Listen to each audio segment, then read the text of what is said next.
नमस्कार दोस्तों, मैं एक सारम चंद्रशेखर उगले आपका अपना शेयर मार्केट यूट्यूब चैनल पे स्वागत करता हूँ। हम देखेंगे निफ्टी का वीकली एनालिसिस।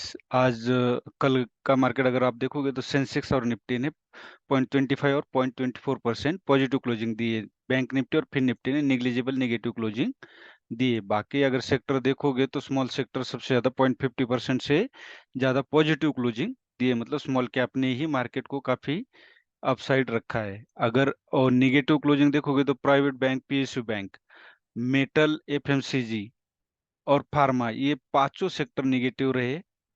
और पॉजिटिव में सबसे ज्यादा ऑटो सेक्टर ने 0.44% पॉजिटिव क्लोजिंग दी है। ये था मार्केट का। अब हम देखेंगे कि मैंने प्रीवियसली भी बताया था कि यहाँ जो है इसके ऊपर अगर मार्केट ट्रेड करता है तो हम अपसाइड के मूवमेंट की एक अपेक्षा रख सकते हैं, एक प्रोबेबिलिटी हो सकती है। और हुआ वही, क्योंकि यहाँ से ब्रेकआउट देने के बाद एक करेक्शन जरूरी होता है, वो आ गया।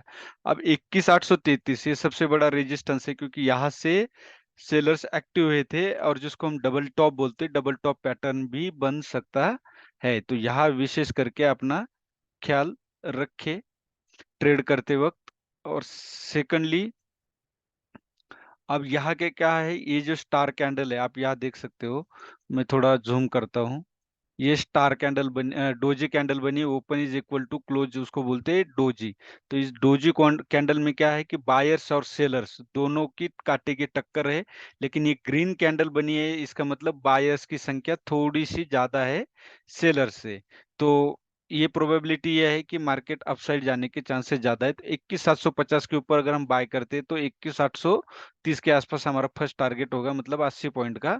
और वहां पे हमने बुक करना है और एक कंसोलिडेशन का इंतजार करना है। या तो मार्केट अपसाइड जा करके, या तो मार्केट यहाँ आने के बाद नीचे आ सकता है।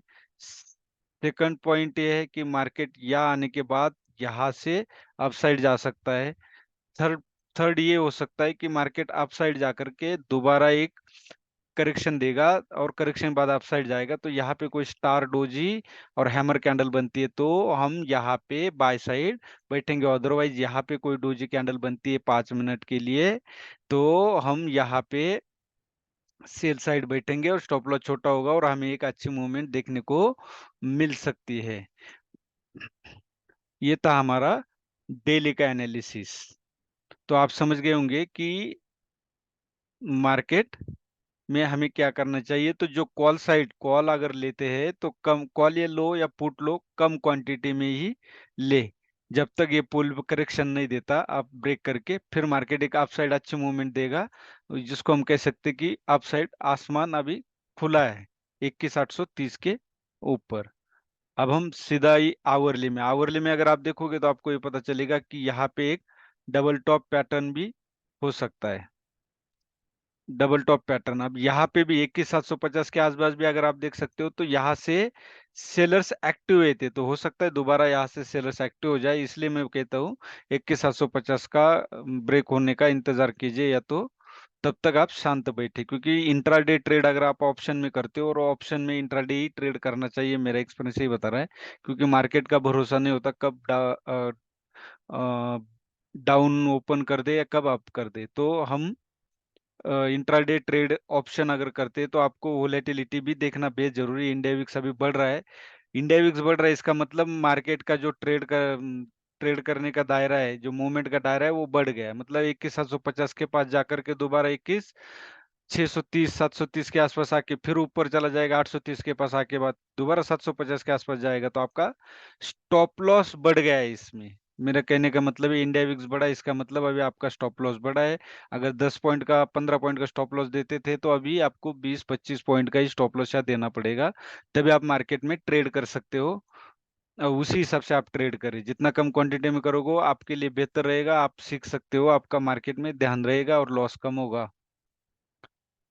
तो यहाँ पे भी ये ख्याल रखें कि एम पैटर्न बन सकता है। अब 5 मिनट में हम देखेंगे कि हमारा ट्रेड कहाँ पे बन रहा था और क्या उसके पीछे का लॉजिक था। अगर आप याद देखोगे ट्रेड कहाँ पे बन रहा था, तो याद देखो एक डिसएसेंडिंग ट्रेंड लाइन बनी थी और ऊपर जो है बार बार इस एक रेंज को मार्केट टच कर रहा था, तो हमारा ट्रेड इस डोजी कैंडल के ऊपर, क्योंकि यहाँ सेलर्स एक्टिव हो रहे थे। यहाँ पे अगर आप देखोगे तो सेलर्स एक्टिव हो रहे थे, यहाँ से सेलर्स एक्टिव हो रहे थे, या तो प्रॉफिट बुकिंग हुई थी। फिर यहाँ देखो दो दो, एक स्टार कैंडल, एक डोजी कैंडल जिसको हैंगिंग मैन भी बोल सकते हैं। तो ये दो कैंडल बनी थी, इसके नीचे सेल करना था, लेकिन यहाँ पे भी अगर आप नहीं करते तो ये डोजी कैंडल ने हमें क्लियर इंडिकेशन दिया था कि इसके नीचे सेल कर सकते हो, और स्टॉप लॉस देखो छोटा था। और यहाँ पे अगर ये कैंडल आप देखोगे कितनी बुलिश मारो बेरिश मारू बाजू कैंडल है, यहाँ पे थीटा बहुत हाई था, तो आपको अच्छा प्रीमियम यहाँ मिला होगा, अच्छा मूवमेंट यहाँ पे ऑप्शन में मिला होगा। उसके बाद अगर आप देखोगे तो बार बार इस एक रेंज को टच कर रहा था। उसके बाद अगर हमारा कोई ट्रेड बनता था तो यहाँ पे अगर आप देखोगे तो यहाँ सेलर एक्टिव हो रहे थे, इस पॉइंट पे सेलर एक्टिव हो रहे थे। तो सेलर अगर एक्टिव हो रहे थे तो हमारा काम था इसके नीचे सेल करना, इस कैंडल के नीचे सेल करना, यहाँ पे भी एक छोटा प्रॉफिट मिलता, या फिर यहाँ पे हम सेल कर सकते। देखो दो बार टच करने के बाद हमारी ट्रेंड लाइन बनती है, और थर्ड बार हमने सेल करना होता है, तो हम यहाँ पे सेल करते तो हमें एक अच्छा मूवमेंट यहाँ पे देखने को मिलता। दोबारा हमारी एक बाइंग बनती, यहाँ पे बाइंग क्यों बनती? एक तो ये डोजी कैंडल, यहाँ एक स्टार कैंडल, इसके ऊपर हमने बाय करना था, और इसके नीचे स्टॉप लॉस था। और यहाँ पे अगर आप देखोगे ये ट्रेंड लाइन मैंने मार्क बना रखी है, यहाँ पे देख सकते हो ये जो ट्रेंड लाइन को ब्रेकआउट करने के बाद परसों का गुरुवार का ट्रेड है, यहाँ एक पुल बैक आया, पुल बैक के बाद या कंसोलिडेशन दिया, कंसोलिडेशन के बाद एक ब्रेकआउट दिया, तो यहाँ से बायर एक्टिव है। बायर कहाँ से एक्टिव है? इस लेवल से भी बायर एक्टिव है,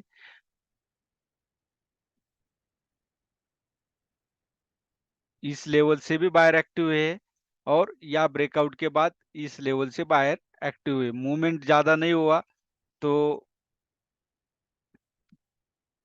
मूवमेंट हमारे हाथ में नहीं होती, मार्केट के हाथ में होती है। लेकिन हमने जो स्ट्रेटेजी बोलते हैं ना, तो यही स्ट्रेटेजी होती है, लेकिन मार्केट स्ट्रक्चर को ध्यान में रखते हुए हमने स्ट्रेटेजी का ख्याल रखना है।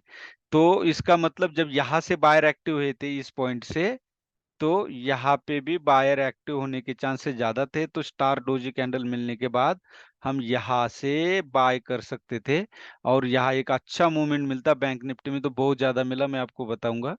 तो ये था हमारा लॉजिक कि क्यों हमने बाय करना था। इसी लॉजिक को हम जो ड्यूरेशन अगर हम बढ़ाते, टाइम फ्रेम जिसको बोलते हैं, तो हम स्विंग ट्रेड भी कर सकते हैं सप्लाई और डिमांड जोन देख के। तो ये था हमारा बैंक निफ्टी का वीकली एनालिसिस। अब कल के लिए अगर आप देखोगे 21,730 के ऊपर अगर आप बाय करते हो तो 750 का हमें छोटा सा एक रेंज है, तो यहाँ ट्रेड ना करते हुए 21,750 का ब्रेक होने का इंतजार करें।